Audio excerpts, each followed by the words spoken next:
संसद की सुरक्षा चूक को लेकर राजनीति गर्मा गई है। कांग्रेस की अगुवाई में विपक्षी दल आज भी सदन में हंगामा कर सकते हैं। विपक्षी दलों की मांग है कि गृहमंत्री सदन में बयान दें।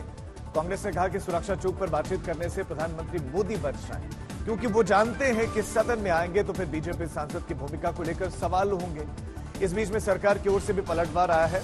केंद्रीय मंत्री अनुराग ठाकुर ने कांग्रेस को पुरानी घटना याद दिलाते हुए कहा कि जब लोकसभा में तेलंगाना बिल पर बहस हो रही थी, कांग्रेस के एक सांसद ने सदन में स्प्रे छिड़क दिया था। देश इस घटना को भूला नहीं है।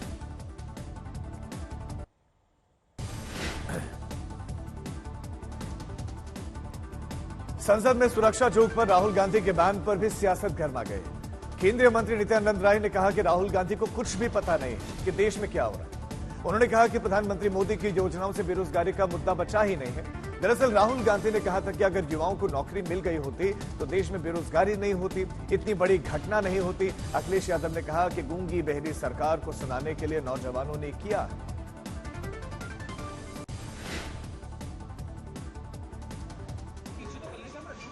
क्यों हुई? जो देश में सबसे बड़ा मुद्दा है, बेरोजगारी का मुद्दा, जो पूरे देश में उबल रहा है, मोदी जी की पॉलिसीज के कारण हिंदुस्तान के युवाओं को रोजगार नहीं मिल रहा है। तो ब्रीच जरूर हुई है, बट इसके पीछे कारण बेरोजगारी है और महंगाई है। नौजवानों के परिवार से जब जर्नलिस्टों ने बात की तो परिवार के सदस्यों ने बताया कि नौजवान दुखी थे, उन्हें रोजगार और नौकरी नहीं मिल पा रही थी। इसी वजह से गूंगी बहरी सरकार को जगाने के लिए वो नौजवान लोकसभा में कूद गए। विषय कुछ होता है, बोलते क्या है समझ में नहीं आते हैं। राहुल गांधी जी को है सोचना चाहिए कि माननीय प्रधानमंत्री आदरणीय नरेंद्र मोदी जी के अनेकों योजनाओं से इस देश से गरीबी मिट रही है और बेरोजगारी मिट रही है। लोकसभा में आज भारतीय न्याय संहिता विधेयक पेश किया जाएगा। गृहमंत्री अमित शाह 3 विधेयक पेश करेंगे, जिसमें भारतीय साक्ष्य संहिता, भारतीय नागरिक सुरक्षा संहिता शामिल है। ये सभी बिल आईपीसी, सीआरपीसी और एविडेंस एक्ट को प्रस्तावित करेंगे। बीते मानसून सत्र में भी सरकार इन विधेयकों को लेकर आई थी, लेकिन कुछ तकनीकी कारणों के चलते इन्हें वापस लिया गया। अब नए सिरे से तीनों ही विधेयकों को पेश किया जाएगा और विधेयकों के पास होने से भारतीय दंड संहिता बदल जाएगी। अभी जो आईपीसी है उसे अंग्रेजों ने 1860 में बनाया था।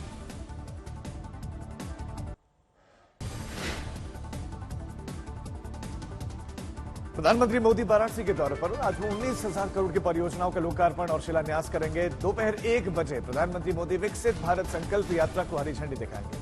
कल जब प्रधानमंत्री बनारस पहुंचे थे तो उन्होंने एक रोड शो किया था। साथ ही काशी तमिल संगमम कार्यक्रम में उन्होंने शिरकत भी की। प्रधानमंत्री मोदी के रोड शो में हजारों कार्यकर्ता उमड़ पड़े। सड़क के दोनों ओर कार्यकर्ता मोदी मोदी के नारे लगाते रहे। मोदी का काफिला सामने से आ रहा है और ये बनारस की धरती पर 3 स्टेट जीतने के बाद फूलों से स्वागत किस तरीके से आप तस्वीरों में देखिए। रोड शो के बाद पीएम मोदी सीधे सड़क मार्ग से छोटी कटिंग पहुंचे, जहां वो कटिंग मेमोरियल स्कूल ग्राउंड पर लगी विकसित भारत संकल्प यात्रा प्रदर्शनी में शामिल हुए। पीएम मोदी ने आंगनबाड़ी कार्यकर्ताओं से भी मुलाकात की। देखिए विकसित भारत संकल्प यात्रा से जुड़ी प्रदर्शनी में पीएम मोदी ने कैसे अलग अलग स्टॉल पर मौजूद लोगों से मुलाकात की। पीएम ने आयुष्मान योजना समेत कई योजनाओं के लाभार्थियों से भी संवाद किया। पीएम मोदी ने उज्ज्वला योजना के लाभार्थियों से बात की। पीएम ने पूछा कि उन्हें किसी तरह की दिक्कतों का सामना तो नहीं करना पड़ रहा। विकसित भारत संकल्प यात्रा में पीएम ने लोगों को संबोधित भी किया। देश को सबसे ध्यान देना वाला काम जो है वो ये है कि सरकार जो योजना बनाती है, जिसके लिए बनाती है, जिस काम के लिए बनाती है, वो सही समय पर बिना किसी परेशानियों के वो योजना उस तक पहुंचे। पीएम मोदी ने कुछ समय स्कूल के बच्चों के बीच भी बिताया। इंडिया गठबंधन की बैठक को लेकर दिल्ली में सरगर्मियां बढ़ गई। ममता बनर्जी दिल्ली पहुंच चुके हैं। आज अखिलेश यादव, नीतीश कुमार, तेजस्वी यादव समेत कई विपक्षी दलों के नेता दिल्ली पहुंचेंगे और इस बैठक में 2024 को लेकर रोड मैप बनेगा। बैठक कल होगी, जिसमें ममता बनर्जी रविवार को ही दिल्ली में पहुंच गई थी। उद्धव ठाकरे समेत अन्य दलों के नेता भी दिल्ली में पहुंच जाएंगे आज। ये इंडिया गठबंधन की तीसरी बड़ी बैठक है। अब तक सीटों के बंटवारों को लेकर कोई भी ठोस कार्य नहीं हो पाया। माना जा रहा है कि आज की इस बैठक में सीट शेयरिंग फॉर्मूले को अंतिम रूप दिया जा सकता है। देखिए, अभी सीटों का बारे में तो अभी समय है, बातचीत तो हो जाएगी और हम लोग चाहते हैं कि इंडिया गठबंधन मजबूती के साथ मिलकर के भारतीय जनता पार्टी को देश से हटाने का काम किया जाएगा।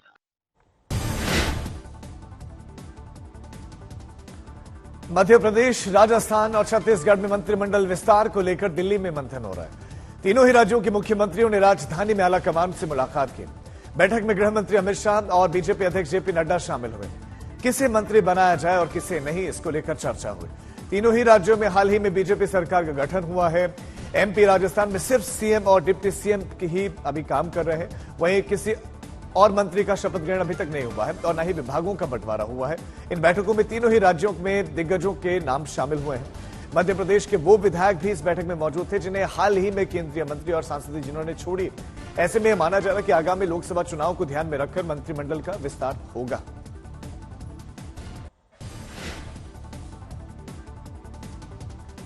दिल्ली के सीएम अरविंद केजरीवाल ने मोदी सरकार पर गंभीर आरोप लगाए। अरविंद केजरीवाल ने कहा कि केंद्र सरकार पंजाब सरकार को परेशान कर रही है।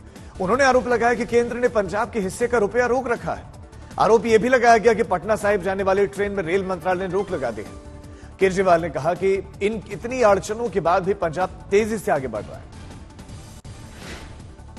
इतना मर्जी काम रोक ले, दिल्ली में भी इन्होंने हमारे खूब काम रोकने की कोशिश की। कभी मोहल्ला क्लिनिक रोके, कभी सड़कें रोकी, कभी सीसीटीवी कैमरे। एक काम मैंने नहीं रुकने दिया, सारे काम दिल्ली में करे। इसी तरह से पंजाब का भी एक भी काम नहीं रुकेगा, सारे काम होंगे। आपका जो सपना था रंगला पंजाब का, वो रंगला पंजाब हम सारे मिलके बनाएंगे। पंजाब के 3 करोड़ लोगों के साथ हम मिलके बनाएंगे।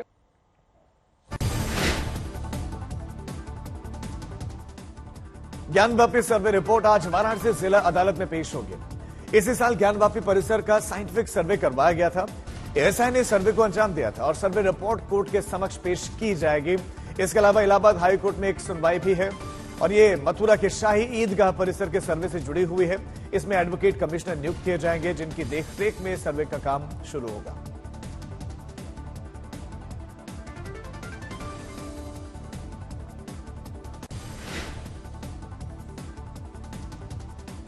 बिहार में शराबबंदी लागू है, बावजूद इसके आए दिन ऐसी तस्वीरें सामने आती रहती हैं जो सरकार के तमाम दावों, तमाम प्रयासों पर सवाल खड़े करती है। और इसी कड़ी में एक और तस्वीर सामने आई है जिसमें दरभंगा के डीएमसीएच अस्पताल के गेस्ट हाउस में डॉक्टर शराब पार्टी करते हुए नजर आ रहे हैं। सबसे पहले इन तस्वीरों को जन अधिकार पार्टी सुप्रीमो पप्पू यादव ने अपने सोशल मीडिया प्लेटफॉर्म पर शेयर किया, सरकार को कटघरे में खड़ा किया और फिर तस्वीरें वायरल होने लगी। जिसके बाद बीजेपी के लीडर्स नीतीश सरकार पर हमलावर हो गए। इस बीच में दरभंगा के अस्पताल के गेस्ट हाउस में शराब पार्टी आयोजित करने वाले डॉक्टर्स पर भी एफआईआर दर्ज हो गई है। कोई भी सरकारी कर्मी हो, प्रदेश के अंदर नहीं देश के किसी कोने में अगर शराब पीते पकड़े जाएंगे तो नौकरी से वो बर्खास्त होंगे। बिहार के अंदर शराबबंदी सिर्फ दिखावा के लिए है। खुल करके शराब हर जगह उपलब्ध है, होम डिलीवरी का खेल है। इनके शासन प्रशासन में बैठे लोगों के संरक्षण में शराबबंदी का धज्जी उड़ रहा है। नीतीश कुमार को छोड़कर बिहार में रहने वाला हर व्यक्ति जानता है कि बिहार में शराबबंदी लागू नहीं है। शराबबंदी के नाम पर बिहार में शराब की दुकान बंद है, होम डिलीवरी तो हर जगह हो ही रहा है।